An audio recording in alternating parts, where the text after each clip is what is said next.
Good afternoon, everyone, and welcome.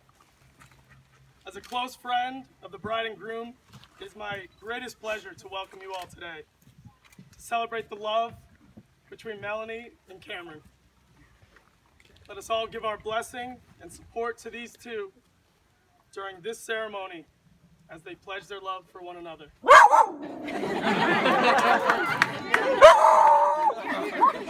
Where's that love?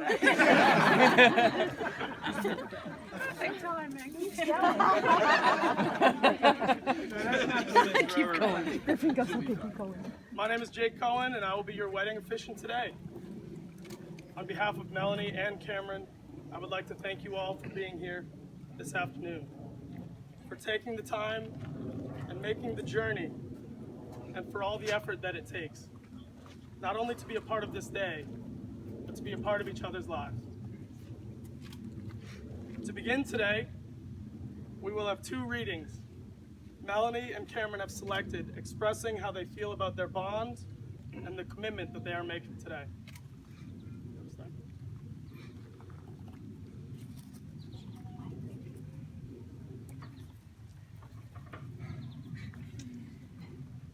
When he looked into her eyes, he learned the most important part of the language that all the world spoke. The language that everyone on earth was capable of understanding in their heart. It was love. Something older than humanity, more ancient than the desert. What the boy felt at that moment was that he was in the presence of the only woman in his life, and that, with no need for words, she recognized the same thing. Because when you know the language, it's easy to understand that someone in the world awaits you, whether it's in the middle of the desert or in some great city. And when two such people encounter each other, the past and the future become unimportant. There is only that moment and the incredible certainty that everything under the sun has been written by one hand only. It is the hand that evokes love and creates a twin soul for every person in the world. Without such love, one's dreams would have no meaning. Melanie will have a reading as well. Oh, great. Speak loudly now. I've got this. She does.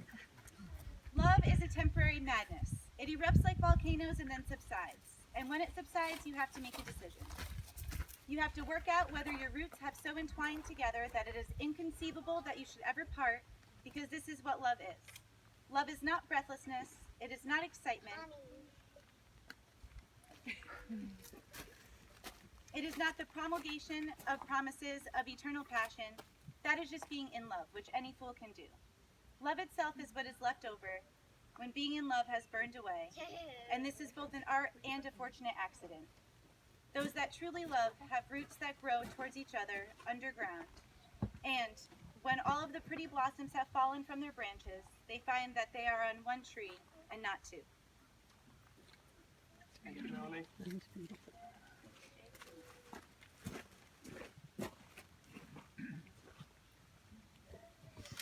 It's Gabby up there, my dog.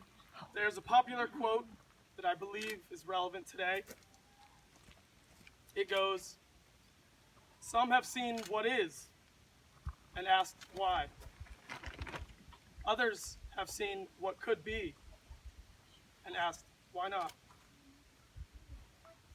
When approached with the unfamiliar, such as a change in lifestyle or perhaps a new hobby, there are those that ask why. Why should I embrace this change? And there are those that approach this unfamiliarity as an opportunity for growth or improvement. And these people say, why not? Let's go for it. Like when Melanie says to Cameron, let's just go travel the country in our van, just me and you. Why not?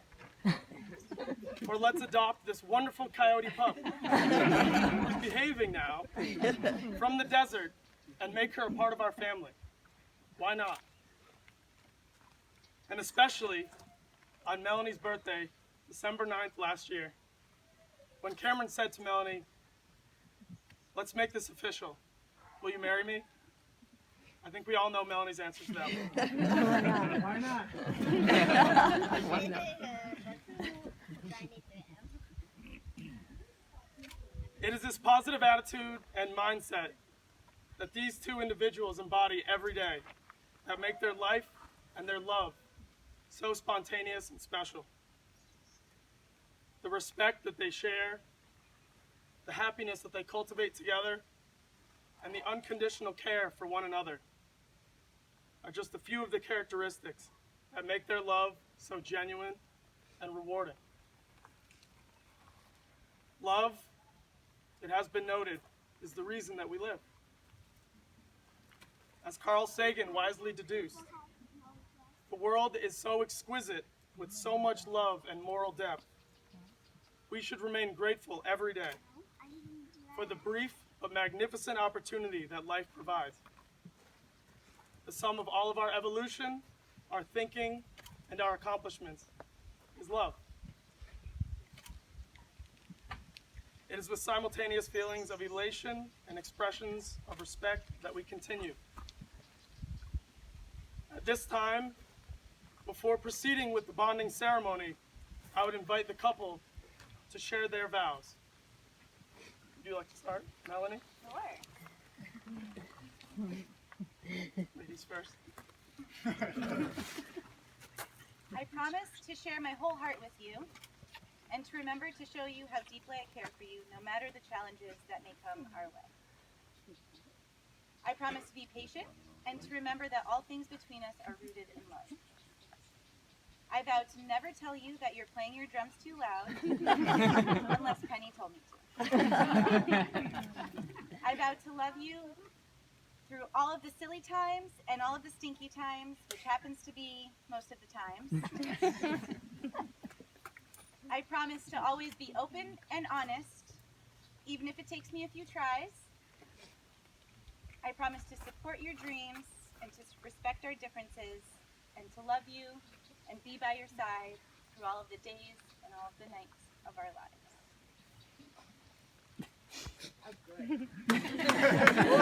Oh, really?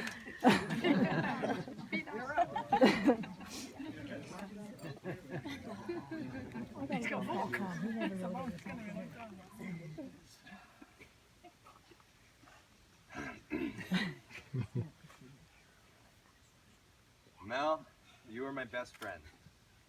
As your husband, I vow to always be on your team as we walk through life together. I will calm you when you're stressed and pick up the slack when you're drained. I promise to have fun with you and to not take life too seriously. But I also promise to appreciate life as the beautiful cosmic adventure it is, an adventure we'll take together. I promise to make the bed over you when you fall asleep in all of your clothes with all of the lights on. And I promise I'll always be the happiest man on earth in the morning when I get to roll over and stare at your cute sleeping face. I vow to always support the development of your highest self and to be by your side as I watch you flow ever upwards. Mel, you have such a bright and boundless light in your heart.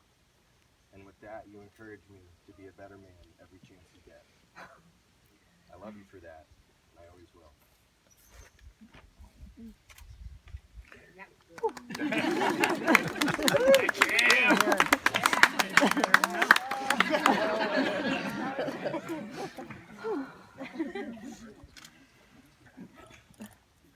Melanie and Cameron, at this time, please join hands.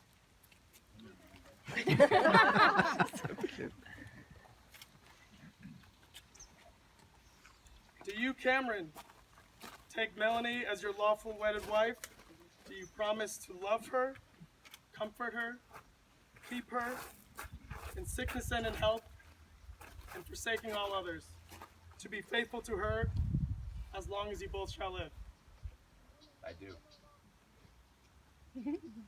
Do you, Melanie, take Cameron as your lawfully wedded husband?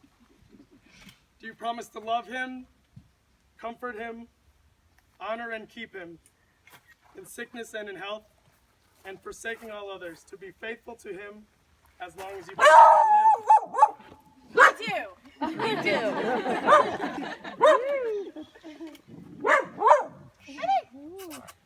And at this time, if we could present the rings, Jordan.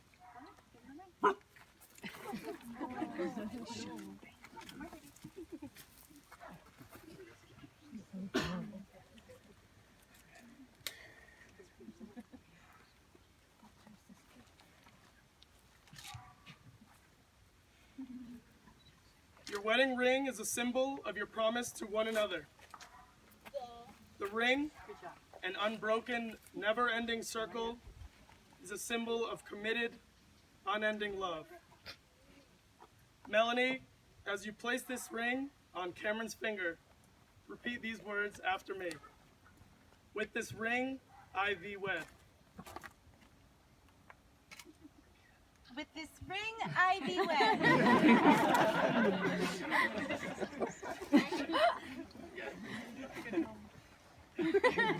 Cameron, as you place this ring on Melanie's finger, repeat these words after me. With this ring, I thee wed. With this ring, I thee wed.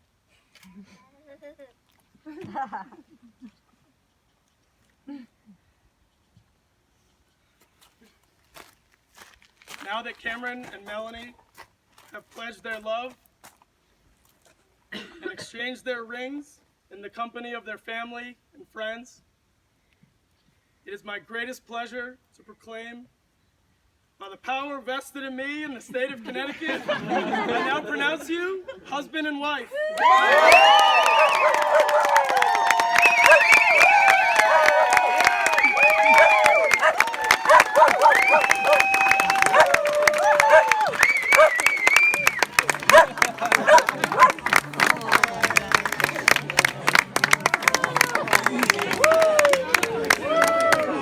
Friends and family, it is my pleasure to introduce for the very first time Mr. and Mrs. Melanie and Cameron King.